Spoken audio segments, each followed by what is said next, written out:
All right, a bill that increases the nation's borrowing limit while implementing deep spending cuts is headed to the Senate. Yes, the House pushed forward Speaker Kevin McCarthy's debt ceiling plan yesterday. Congress members approved the measure by a narrow party line vote of 217 to 215. This raises the debt ceiling up until May of next year, while enforcing $4.5 trillion in spending cuts. CBS News congressional correspondent Nikole Killion joins us now from Capitol Hill. Nikole, Senate Majority Leader Chuck Schumer has already said that this bill is dead on arrival, DOA in the Senate. Is there any hope that this could pass or that there could still be negotiations?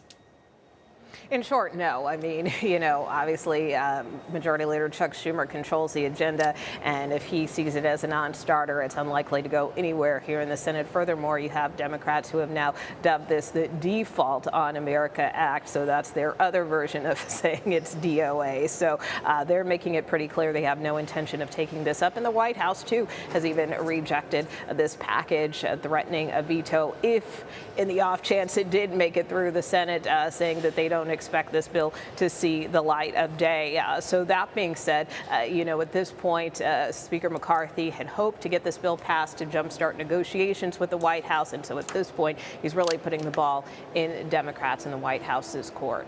Yeah, Nikole, I guess at the very least, it does, as a negotiating tactic, give Kevin McCarthy the ability to say, this is where House Republicans stand on the issue of budget and the economy. President Biden has said, programs special, near and dear to Democrats' hearts won't be touched. But the risk here is defaulting on the country's debt. Could happen as soon as June. That comes with its own economic consequences, just the potential risk.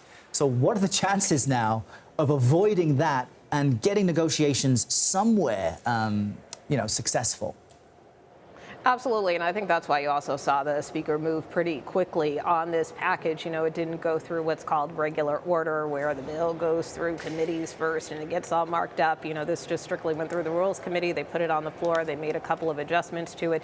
So it was a very truncated process. And, the Speaker told me in part last week that was in part, because of this timetable, that we are approaching that X date. And so, he doesn't feel that there's much time to waste. The White House and Democrats still believe that the way to go here, though, is a clean debt ceiling increase, and they believe any discussion of fiscal matters should be handled separately. So, really, it's just a matter of which side is going to blink here, because obviously, Democrats have this Republican plan on their table, but if they don't take it up, then it begs the question, what comes next?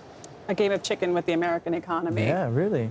Nikole, shifting gears, the president of South Korea addressed a joint meeting of Congress earlier today. What were some highlights?